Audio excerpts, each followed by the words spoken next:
Anointing, అభిషేకము అనండి. Today want to talk about anointing. అభిషేకాన్ని వాడడానికి దేవుడు సిద్ధంగా ఉన్నాడు. నీలో అభిషేకము బయటికి రావాలని దేవుడు కోరుకుంటున్నాడు. ఎంతమంది మా అందరిలో అభిషేకం ఉందని నమ్ముతున్నారు? ఓకే, ఎవరైతే యేసుని నమ్మారో వాళ్ళందరిలో ఎవరుంటారు? పరిశుద్ధాత్ముడు. సో అభిషేకానికి కారకుడు ఎవరు? పరిశుద్ధాత్ముడు. పరిశుద్ధాత్మ లేకుండా ఎవరు యేసు దేవుడని చెప్పలేరు. 1 కొరింథీలు ఉందా లేదా 12లో? ఎవరైనా పరిశుద్ధాత్మ లేకుండా ఎవరు యేసు దేవుడని 1 కొరింథీలు 12:3. ఇందుచేత దేవుని ఆత్మ వలన మాటలాడువాడెవడును యేసు శాపగ్రస్తుడని చెప్పడనియు, పరిశుద్ధాత్మ వలన తప్ప ఎవడును యేసు ప్రభువని చెప్పలేడని. పరిశుద్ధాత్మ వలన తప్ప ఎవడును యేసు ప్రభు అని చెప్పలేడని నేను మీకు తెలియజేయుచున్నాను. అంటే ఒక వ్యక్తి ఇంకా పొందలే, కానీ యేసు దేవుడు అని చెప్తున్నాడు. ఆ వ్యక్తి ఎలా చెప్తున్నాడు? పరిశుద్ధాత్మ అతనిలో ఉన్నాడా లేదా? ఉన్నాడు. యేసు దేవుడని కాదు, యేసు ఒక్కడే దేవుడు అని చెప్తాడు. ఏమని చెప్తాడు? వీసా లేకుండా ఎవరైనా ఎప్పుడైనా వేరే దేశానికి వెళ్ళారా? పాస్పోర్ట్ లేకుండా ఎవరైనా ఎప్పుడైనా వేరే దేశానికి వెళ్ళారా? భూమంతా నీదే కదా. అలాగే దేవుడు చెప్పాడు అనమాట, నా పరలోకానికి రావాలంటే మీకు పాస్పోర్ట్ ఉండాలా, దాని మీద స్టాంప్ వేయాలా. పాస్పోర్ట్ ఏమో యేసయ్య, స్టాంప్ ఏమో పరిశుద్ధాత్ముడు. Okay, so you cannot go. So this is where you need Jesus. So తండ్రికి ఉన్నాడు కరెక్టే, కానీ దానికి ఒక రూట్ అనేది పెట్టాడు. ఎప్పుడైనా ఎవరైనా పాస్పోర్ట్ లేకుండా వేరే దేశం వెళ్ళొచ్చారా? వెళ్ళరు, అసంభవం. యేసు ఒక్కడే దేవుడు అన్న వారందరిలో ఎవరుంటారు? పరిశుద్ధాత్ముడు ఉంటాడు. The Holy Spirit will remain in those that call Jesus as the only God. అయితే ఇప్పుడు అభిషేకము వాడాలి అంటే the anointing is not being used. ఎందుకు? వై? చూద్దాం. ఎందుకు అంటే, ఉదాహరణకి ధర్మశాస్త్ర సంబంధమైన బోధ ఉంది. నువ్వు తప్పు చేస్తే దేవుడు శిక్షిస్తాడు. ఇన్సెక్యూరిటీ, భయము అనండి, భయము. Insecurity is troubling people. Insecurity ఎంతమందికి అర్థమవుతుంది నేను చెప్పేది? The anointing cannot be stained. నీ అభిషేకము మీద మచ్చ పడదు. ఎప్పుడైనా ఎవరైనా మీ బట్టల మీద మరకలు వేసుకున్నారా? మరకలు వచ్చాయా? కాఫీ మరకలు, టీ మరకలు, కూర మరకలు, పచ్చడి మరకలు. మచ్చ పడకుండా ఉండాలని మనం జాగ్రత్తగా చూసుకుంటాం. ఉద్యోగము, డబ్బులు రెగ్యులర్గా రావాలి అని ప్రతి కుటుంబము అనుకుంటుంది అనమాట. ఎవ్రీ ఫ్యామిలీ వాంట్స్ ఏ మనీ రెగ్యులర్. ఎంతమందికి ప్రతి నెల రెగ్యులర్గా డబ్బులు రావాలనుకుంటారు? ఒకసారి 1,00,000, ఒకసారి 5 లక్షలు, ఒకసారి 10,000, ఒకసారి ఏమి రాకుండా ఉంటే ఆడవాళ్ళు భయంగా ఉంటారు. దేవుడి దృష్టిలో మనకేంటంటే, ఒకవేళ పొరపాటు చేస్తే ఈ అభిషేకంతో దేవుడు మనల్ని పోషించడు, దేవుడు మనకేమీ ఇవ్వడు. అందుకని దేవుడు అంటే ఇష్టమే, దేవుడి మీద ఈ భూలోకములో ఆధారపడడానికి భయపడుతున్నారు. పరలోకం వెళ్ళడానికి కావాలి అంటే పరలోకములోనే మనకు సెక్యూరిటీ. అక్కడ మేము తప్పులు చేయం కాబట్టి అక్కడ మనం హ్యాపీ. ఇక్కడ మేము పొరపాట్లు చేస్తాం కాబట్టి దేవుడి మీద ఆధారపడితే మనకి ఏమీ చేయడు.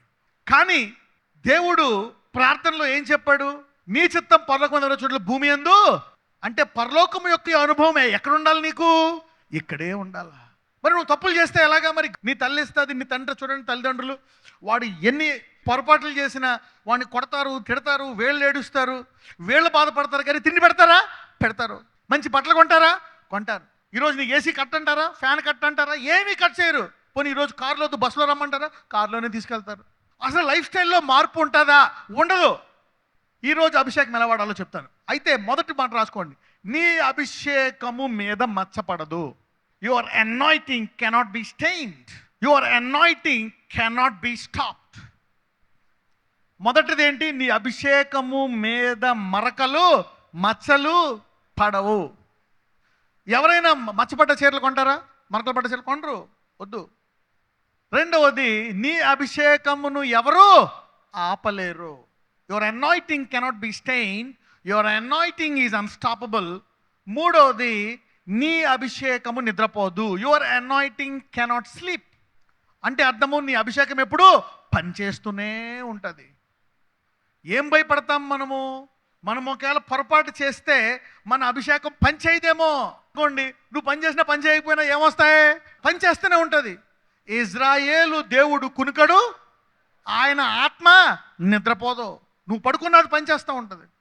ఎలాగా అంటారా? ఆయనే వాడుకోవచ్చు కదా. ఆయన ఈ భూమి మీద ఉన్నప్పుడు ఆయన వెలుగు, ఆయన ఈ భూమి మీద లేనప్పుడు ఆయన ఎవరికి అభిషేకం ఇచ్చారో వారే వెలుగు. You see that now.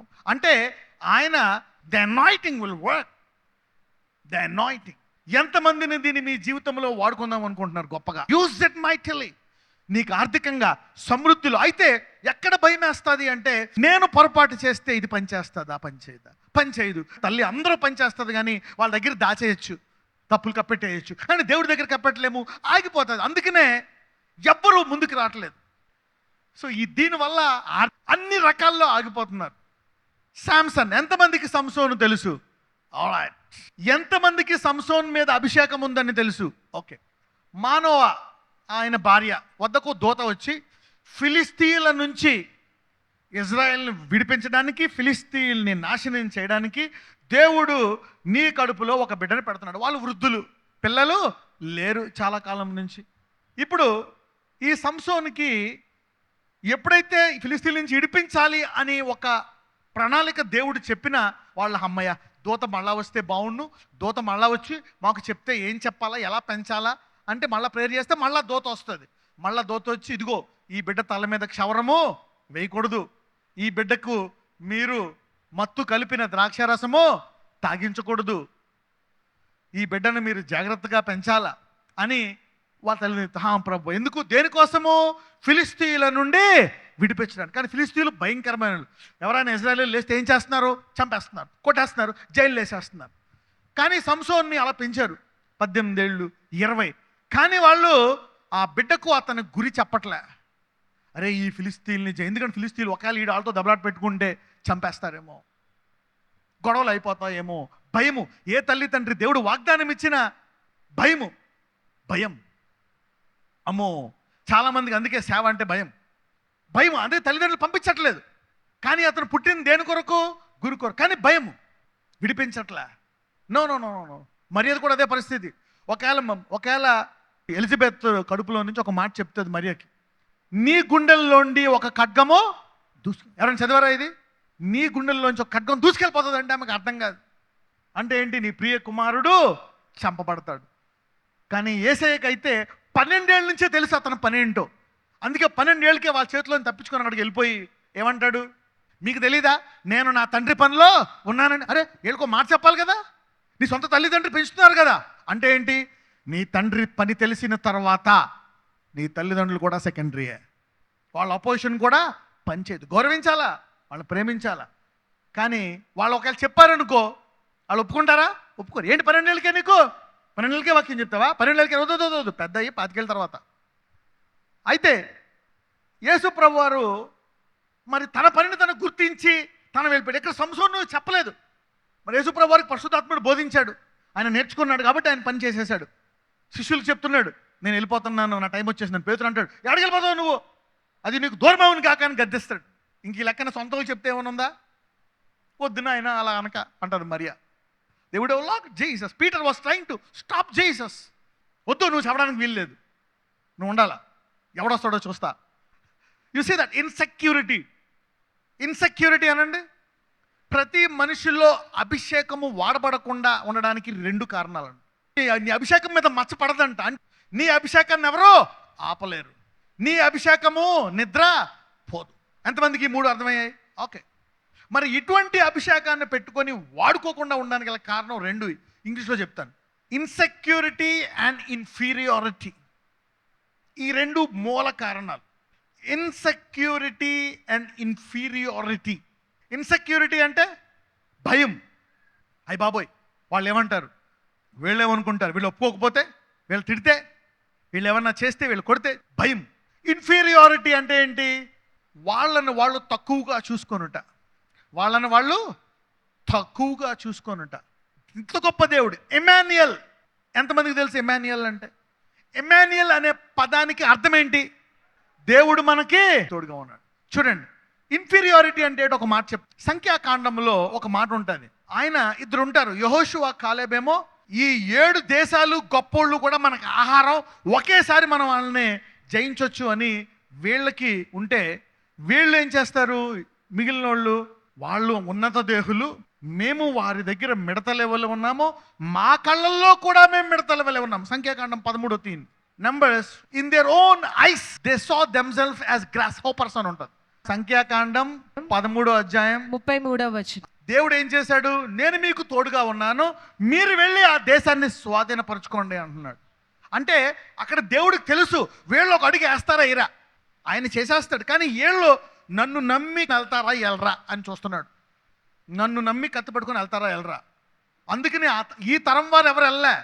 ఇజ్రాయెల్లో ఐగుప్తు నుంచి వచ్చిన తరం వారు ఎవరు వెళ్ళలేదు అక్కడికి. ఎవరు వెళ్ళారు? ఈ బానిసత్వము లేక శత్రువులను చూడక దేవుడి మహిమనే 40 సంవత్సరాలు చూసిన వాళ్ళు, ఆయన నమ్మిన వారు మాత్రం వెళ్ళి ఏం చేయమంటావు, చుట్టూ తిరిగారు, ఎరుకో గోడలు పడిపోయాయి. అలాగే 7 దేశాలు ఆక్రమించేశారు. ఓకే, యెహోషువ ఒక చోట కత్తి పట్టుకొని ఉంటే అతని పక్కన ఇంకోళ్ళు కత్తి పట్టుకొని ఉంటారు. ఎవరైనా చూసారా బైబిల్లో? అది ఎవరైనా చదివారా? ఎవరతను? మిఖాయేలు ప్రధాన దూత అంటాడు. యెహోషువ అతను ఫస్ట్ టైం కనపడితే వీడో శత్రువు పెద్ద పట్టుకొచ్చాడు. ఎవరు నువ్వు అంటాడు. నేనా? సైన్యమే గదిపెద్దకు యెహోవా పంపించినటువంటి ప్రధాన దూత. అంటే నువ్వు ఎప్పుడైతే యుద్ధం చేయడానికి రెడీ అవుతావో దేవుడు రెడీ అయిపోతాడు అక్కడ. ఇక్కడ వీళ్ళు రెడీగా లేరు. అందుకని దేవుడు పరీక్షిస్తున్నాడు అనమాట. వీళ్ళకి నా గురించి తెలుసా, నేను తోడుగా ఉన్నా, నేను వీళ్ళ తరపున ఈ ఏడు దేశాలు వారు ఉన్నత దేహులంట. అయితే ఇద్దరు మట్టుకు నమ్ముతారు, యెహోషువని కాలేబు. మిగిలిన వాళ్ళు నమ్మరు. మిగిలిన వాళ్ళందరూ మోషే దగ్గరికి వచ్చి వాళ్ళ ఉన్నత దేశులు మనం ఎంతెంత ఉన్నాం, మనల్ని చంపేస్తారు, మన వెనకెళ్ళబడి మంచిదంటే వీళ్ళు భయపడిపోయి మోషేని చంపేద్దామని చూశారు. ఆక్రమించుకోవడం తర్వాత సంగతే. మేము బతుకుంటాం అనిపే ఇన్ఫీరియారిటీ, ఒకటి ఇన్సెక్యూరిటీ. అవునా? భయం. ఇన్ఫీరియారిటీ అంటే ఏంటో చూపిస్తా.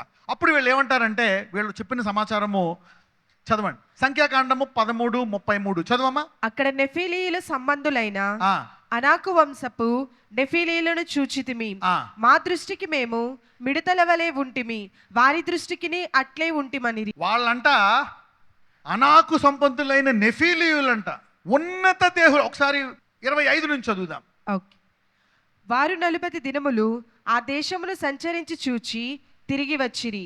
అట్లు వారు వెళ్ళి పారాను అరణ్యమందలి కాదేశులోనున్న మోషే అహరోనుల యొద్దకును ఇశ్రాయేలీయుల సర్వ సమాజమునొద్దకును వచ్చి వారికిని ఆ సర్వ సమాజమునకును సమాచారము తెలియజెప్పి ఆ దేశపు పండ్లను వారికి చూపించిరి. వారు అతనికి తెలియపరిచినదేమనగా, నీవు మమ్మును పంపిన దేశమునకు వెళ్ళితిమి, అది పాలు తేనెలు ప్రవహించు దేశమే, దాని పండ్లు ఇవి. అయితే ఆ దేశంలో నివసించు జనులు బలవంతులు, వారి పట్టణములు ప్రాకారము గలవి. అవి ఆ దేశంలో నివసించు జనులు, అండర్లైన్ చేసుకోండి, అది రెడ్ పెన్తో అండర్లైన్ చేసుకోండి, ఫిగర్ ఆర్ సంథింగ్. బలవంతులు. అయితే ఆ దేశంలో నివసించు జనులు బలవంతులు, వారి పట్టణములు ప్రాకారము గలవి, అవి మిక్కిలి గొప్పవి. మరియు అక్కడ అనాకీలను చూచితిమి.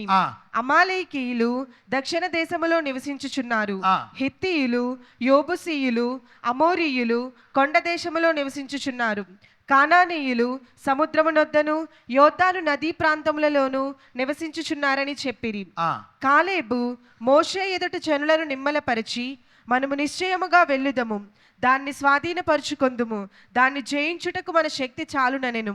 ఆగండి, దాన్ని జయించడానికి మన శక్తి చాలు అన్నాడు. కాలేబు ఇంతే ఉంటాడు. అంటే కాలేబు ఎవరు అనుకుంటున్నారు? ఎవరి శక్తి మీద ఆధారపడుతున్నాడు? దేవుని శక్తి మీద. అంటే దేవుడు అంటే ఇది ఒకేసారి రాదండి. ఈ వాక్యం చెప్పిన వెంటనే మీకు రాదు. ఇది మీరు గుర్తుపెట్టుకోండి. మీరు కొన్ని చూడకపోతే కొన్ని మీ జీవితంలో ఆశించలేరు. What you see is what you receive. ఎప్పుడైనా మీరు ఎక్కువ కష్టపడి సంఘానికి వచ్చారనుకోండి, కష్టాల్లో కూడా వర్షంలో వచ్చారనుకోండి, అప్పుడు బాగా బ్లెస్ అవుతారు. అంటే ఎప్పుడైతే నువ్వు కొంచెం ఎక్కువ కష్టము పెట్టి దేవుని విషయమై పనిచేస్తావో, వ్యాపారమైన ఏదైనా, నీకు గొప్ప విజయం వస్తుంది. అందరూ ఎక్కువ అనండి. ఇప్పుడు వీళ్ళు ఏమి చూస్తారో దాన్ని మీరు పొందుకుంటారంట. అందుకనే కొన్ని చూడాలి. వీళ్ళు ఏం చేశారు? దేవుని యొక్క సామర్థ్యాన్ని చూసి వీళ్ళు దేవుడిని నమ్మారు. మనం దాన్ని ఆక్రమించుకోవచ్చు అన్నారు. చదువమ్మ 30 సంఖ్యాకాండము 13:30. కాలేబు మోషే ఎదుట జనులను నిమ్మలపరిచి, మనము నిశ్చయముగా వెళ్ళుదుము, దాన్ని స్వాధీనపరుచుకొందుము, దాన్ని జయించుటకు మన శక్తి చాలుననెను. అయితే అతనితో కూడా పోయిన ఆ మనుషులు, ఆ జనులు మనకంటే బలవంతులు, ఆ. మనము వారి మీదికి పోజాలమనిరి. ఆ. మరియు వారు తాము సంచరించి చూచిన దేశమును గూర్చి ఇశ్రాయేలీలతో చెడ్డ సమాచారము చెప్పి, మేము సంచరించి చూచిన దేశము తన నివాసులను భక్షించు దేశము, దానిలో మాకు కనబడిన జనులందరూ ఉన్నత దేహులు. దానిలో మాకు కనబడిన జనులందరూ ఉన్నత దేహులు, మనకంటే బహుబలవంతులు, ప్రాకారములు గట్టివి. వారు చూచిన దాన్ని బట్టి నిర్ణయం తీసుకుంటున్నారు. అక్కడ నెఫీలీల సంబంధులైన అనాకు వంశపు నెఫీలీలను చూచితిమి. ఇంగ్లీష్లో ఏమన్నట్టు తెలుసా? ఇక్కడ ఇంగ్లీష్లో చూద్దాం, అదే అధ్యాయంలో. And there we saw giants. అక్కడ నెఫీలీల సంబంధులైన అనాకు వంశపు నెఫీలీలను చూచితిమి. జైంట్స్ అన్నమాట. జైంట్ అంటే గొలియాతు. జైంట్ అంటే దయ్యం అన్నమాట. ఇదేంటో దయ్యం లాగా ఇంత పెద్దగా ఉన్నాడు. Which come of giants and we in our own sight are grasshoppers. English తెలుగులో ఏముంది? మా దృష్టికి మేము మిడతలే, మా దృష్టికి వారి దృష్టికి అలాగే ఉన్నామంట. దీన్ని ఏమంటారంటే ఇన్ఫీరియారిటీ, ఇన్సెక్యూరిటీ, ఒకటి భయము. ఇదేంటిది? ఇది సహజము, న్యాచురల్. కరెక్ట్, వాడంత ఉన్నాడు, నువ్వు ఎలా కొట్టగలవు? నువ్వెంత, ఎలాగ సాధ్యం? ఇంత చూసేదాన్ని బట్టి కదులుతున్నాము. మన దృష్టికి మనము మిడతల వలె ఉన్నాము, వారి దృష్టికి అలాగ ఉన్నామంట. అయితే నీవు దేవునితో సమయం గడిపావనుకో, సమయము అనండి, అప్పుడు దేవుడు ఏం చేస్తాడో తెలుసా? నిన్ను సిద్ధపరుస్తాడు. ఎలా సిద్ధపరుస్తాడు? దావీదుని ఎలా సిద్ధపరిచాడు? అందరూ చెప్తారు దావీదు గొల్యాతుని కొట్టేశాడు చెప్తారు. ఒక్కడ ఇట్లే గొల్యాతుని. ఎందుకు? స్టెప్ బై స్టెప్ అనండి. అభిషేకం ఎలా మొదలవుతుందో మీకు చెప్తున్నాను. ముందు దావీదు పాటలు పాడుకుంటున్నాడు. పాటలు పాడుకుంటే ఏమయ్యింది? తన గొర్రెల్ని చంపడానికి ముందు ఎలుగుబంటి వచ్చింది. అప్పుడు దావీదు మీదకి అభిషేకం వస్తే ఏం చేశాడు? తనకు తెలియకుండా మూవ్ అయిపోయి ఆ ఎలుగుబంటిని తెలియని వచ్చేదా పాస్టర్ గారు వస్తూ ఉంటారు. నీకు తెలియకుండా వస్తుంది. ఈ రోజు నుంచి అటువంటి అభిషేకము నీ మీదకి వచ్చునుగాక. నీ వ్యాపారములో, ఉద్యోగములో, నీ ఐశ్వర్యములో నీకు అభిషేకం వచ్చునుగాక. అనాయింటింగ్. నువ్వు ప్రాంతంలో నువ్వు టీచర్వా, నువ్వు కొంతమంది స్కూల్ పెట్టే అభిషేకము, కొంతమంది హాస్పిటల్ పెట్టే అభిషేకం, డాక్టరా, you will start a multiple group of hospitals man. That's an anointing. You will get loans. నీకు ఇస్తారు loans, contacts, leaders, ministers. You will get contacts man. You will meet them. You will get that business ideas, deals, promotions. నువ్వు వ్యాపారమా, ఇంజనీర్వా, డాక్టర్వా, ఎంతమందికి ఆ ప్రాంతాల్లో అభిషేకం కావాలా? దేవుడు వీళ్ళందరూ ఎవరో తెలుసా? ఇజ్రాయేలీలందరూ ఎవరు? బానిసలు. వీళ్ళ మీదకి అభిషేకం వస్తే వీళ్ళు ఆర్కిటెక్ట్లు అయిపోయి మందసాన్ని తయారు చేశారు. తెలుసా? చక్కటి మందసం. దేవుడు బజలియేలు అనే అతని మీద ఏం పెట్టాడు? జ్ఞానము. Anointing gives you wisdom. ఈ భూమి మీద ఎవరికి ఏ చెడు జరిగినా నీకు భయం వేస్తుంది. ఈ భూమి మీద ఎవరికి మంచి జరిగినా నీకు ఆనందం వేస్తుంది. అందుకే అంటాడు నిన్ను వల్లే నీ పొరుగు వారిని ప్రేమించు. మనం శత్రువులు అపవిజయాన్ని లేక ఏదో చేసి మనం ఆనందపడకూడదు. వాడవారు. ఎందుకంటే అనేక మంది నీతిమంతులు పాడు చేస్తుందంట కొంచెము పాప యొక్క పాపం. తర్వాత దావీదు మీదకి అభిషేకం వచ్చినప్పుడు దేన్ని చీల్చేశాడు? సింహాన్ని. ఈ రెండు అనుభవాలతో దేవుడు తయారు చేసి దేవుడు ఎక్కడ పెట్టాడో తెలుసా? గొలియాతు ముందు పెట్టాడు. అనుకున్నాడు ఈడంతా అని అభిషేకం. ఈ రోజు నుంచి మీ ట్రైనింగ్ ఆరంభమవును గాక. God will train you. అద్భుత రీతిగా ఎలాగ మీరు ఆశీర్వదించబడాలా. అభిషేకము అనండి. ఈ వాక్యములోంచి అభిషేకం వస్తుంది. Anointing will teach you staff. అప్పుడు అతను పేదవాడే, తిండి లేనటువంటి పరిస్థితి కానీ చూసుకున్నాడు. నా దేవుడు ఇలాగిస్తాడు. మోషే ఏమో పద ఇస్తాడు, కాలేబు పద అన్నాడు. వీళ్ళు ఇన్ఫీరియారిటీ. ఎంతమందికి అర్థమైంది ఇన్ఫీరియారిటీ అంటే? ఇన్ఫీరియారిటీ కాంప్లెక్స్ అంటాం. ఇంకొకటేమో భయం, ఇన్సెక్యూరిటీ అండ్ ఇన్ఫీరియారిటీ. అందుకే దేవుడు చూపిస్తాడు నీకు ఏదన్నా ఇచ్చే ముందు. అబ్రహాంకి చూపించాడు, ఇసుకలాగా చేస్తాను నేను జనాలని. అయితే ఇక్కడ సంసోను తల్లిదండ్రులు పిల్లల్ని విడవడానికి సిద్ధంగా లేరు. అప్పుడు ఏం చేస్తాడు? సంసోను ఒక ఫిలిస్తీన్ అమ్మాయి మీద కన్నేస్తాడు. ఆ అమ్మాయిని పెళ్లి చేసుకుంటారంటే తల్లిదండ్రులు బాధపడతారు. అవరే మన కుటుంబంలో, మన కమ్యూనిటీలో ఎంతమంది ఉంటే పోయి ఆ అన్య జనరాలను ఎందుకు చేసుకుంటావురా? దేవుని ఎరిగిన వారినే చేసుకోవాలి, యూదుల్ని చేసుకోవాలనేటువంటి కట్టడ ఉంది. దాంతో మానవ తల్లిదండ్రులు చాలా బాధపడతారు. ఎందుకంటే వారు వీడిని విడిపించట్లే, ఎలమని చెప్పట్లే, దేవుడు చెప్పిన విజయాన్ని వారు చూసుకోవట్లే. నా కొడుకు ఇజ్రాయేల్ దేశాన్ని ఫిలిస్తీన్ నుంచి విడిపిస్తాడనే అభిషేకంతో ఉంది కానీ వారు చూసుకోవట్లే. ఇలా చూసుకోపోవడం వల్ల, భయం వల్ల ఇన్ఫీరియారిటీ అండ్ ఇన్సెక్యూరిటీ వల్ల సంసోన్లో అభిషేకాన్ని విడుదల చేస్తున్నారా? చెయ్యట్లే. దేవుడు అది కూడా చేసేశాడు. సంసోన్ అభిషేకం బయటికి తీయాలని ఒక సింహాన్ని ఎదురవుతే ఏం చేస్తాడు? సింహాన్ని చీల్చేస్తాడు. ఒకవేళ మర్చిపోతాడేమో అని అందులోంచి ఏం తీస్తాడు? తేనె. ఎంతమందికి తెలిసేది? తేనె తింటాడు. అయినప్పటికీ తల్లిదండ్రులు దాన్ని విడిపించరు. తల్లిదండ్రులకి వెళ్తాదో వెళ్ళదో అని తేనె ఇచ్చిన వాళ్ళు చెప్పరు. భయము. ఇంత అభిషేకం ఉందా లేదా? ఉంది. సంసోను కంటే గొప్పోడు ఎంతమందిలో ఉన్నాడు అంటే ప్రాక్టీస్ లేక దాన్ని ఎలా వాడపడాలో తెలియక ఇరుక్కుపోయింది. అప్పుడు ఏం చేస్తాడు? ఆ స్త్రీని వెళ్ళిపోయి పెళ్లి చేసుకుంటాడు. పెళ్లి చేసుకున్న తర్వాత ఆ పెళ్లిలో ఆటలు ఉంటాయి కదా, ఆటలలో ఒక పొడుపు కథ చెప్తాడు. పొడుపు కథ చెప్తే వాళ్ళు చెప్పలేకపోతారు. అప్పుడు వాళ్ళు వచ్చి సంసోను ఆవిడ్ని చెప్పాయంటే అది మనం ఇసుకితే చెప్పేస్తుంది. చెప్పేస్తే కోపం వస్తుంది సంసోన్కి. ఏం చేస్తాడు? 20 మందిని కొట్టేస్తాడు. తర్వాత ఏం చేస్తాడు అంటే గొడవ. తర్వాత 300 మంది.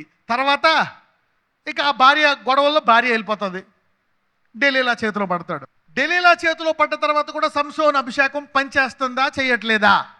డెలీలాతో ఉన్నంత కాలము అభిషేకం పనిచేస్తుందా? చేయట్లేదా? అంటే మొదటిది నీ అభిషేకం మీద మచ్చ, ఇన్సెక్యూరిటీ. తెల్లన్నం పెడుతుంది, అందరూ క్షమిస్తారు, కాళ్ళు పట్టుకోవచ్చు, కానీ దేవుడు మటుకు ఆపేస్తాడు అభిషేకం. సరే, సంసోను ఇన్ని పొరపాట్లు చేస్తున్నా అభిషేకం పనిచేసిందా? పనిచేసింది. ఆ ఢిల్లీలో దగ్గరే ఉంటున్నాడు, సీక్రెట్ చెప్పలే, కానీ వాళ్ళు కట్టినప్పుడు ఇడిపించుకుంటున్నాడా? ఇడిపించుకొని వచ్చేస్తున్నాడు. ఎంతమందికి అర్థమవుతుంది నేను చెప్పేది? అడుగుతుంది. ఆమెతోటే ఉంటున్నాడు సంవత్సరాలు. నీ అభిషేకం ఎక్కడుంది అంటున్నాడు. నా అభిషేకమా? నా గోళలో ఉంది, అక్కడ ఉంది, ఇక్కడ ఉంది, దాంతో కట్టు, దీంతో కట్టు అంటే ఏం చేస్తున్నాడు? టక మళ్ళీ ఆమెతోటే పాపం చేస్తున్నాడు. అభిషేకం పనిచేస్తుందా? అలాగని పాపం చేయమని దేవుని చిత్తమా? కాదు. అలాగని పడిపోమని దేవుని చిత్తమా? కాదు. అంటే నీ పాపాలు నీ అభిషేకము మీద మరకలు తేగలవా లేదా? ఎంతమంది లేదు అంటారు? చేయి పైకి ఎత్తండి. అంటే ఏంటి? Your anointing cannot be strain.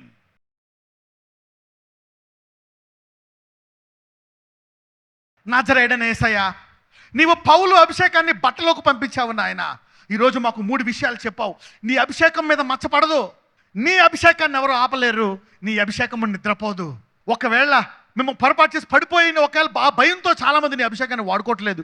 ఒకవేళ పౌలు చేసి పడిపోయిన ఆ పడిపోయిన జీవితాన్ని నీవు గొప్పగా వాడుకున్నావు. సంసోను జీవితంలో అతను పడిపోయినప్పుడు మరణశిక్షలో ఎక్కువ మందిని చంపగలిగాడయ్యా. నువ్వు మా పొరపాట్లను కూడా వాడుకుంటావు, వాడిని త్రోసివేయవు. ఇదిగో ఆ భయముతో అనేకుల అభిషేకాన్ని వాడుకోవట్లేదు. ఈరోజు పౌలు నుంచి ఒక బట్టలోకి వెళ్ళింది అభిషేకము. ఆ బట్ట అనేకుల రోగాలు పోయిందయ్యా. కానీ ఈరోజు నీవు అభిషేకాన్ని నీ వాక్యం వినడానికి కొన్ని వేల మంది శాటిలైట్ సంఘాలు వచ్చి ఉన్నారయ్యా. కొన్ని లక్షల మంది వింటున్నారు ఈరోజు. బట్టలోకి వెళ్ళిన అభిషేకము, బట్ట నుంచి అనేకుల్లోకి రోగాలు పోయాయి. వారు యేసుని నమ్ముకున్నారు. ఒక బట్ట అనేకులు యేసు ప్రభువుని నమ్మించిందయ్యా. ఈరోజు ఇక్కడ ఉండేటువంటి నీ స్వరూపములో చేసిన వారు అనేకులు యేసు అని చెప్పేటువంటి సామర్థ్యము, వందల వేల మందిని రక్షించే అభిషేకము, తద్వారా ఐశ్వర్యము, నీతి, పరిశుద్ధత వారికి దయచేయమని నజరేయుడైన యేసుని ప్రార్థిస్తున్నాము తండ్రి. ఆమేన్.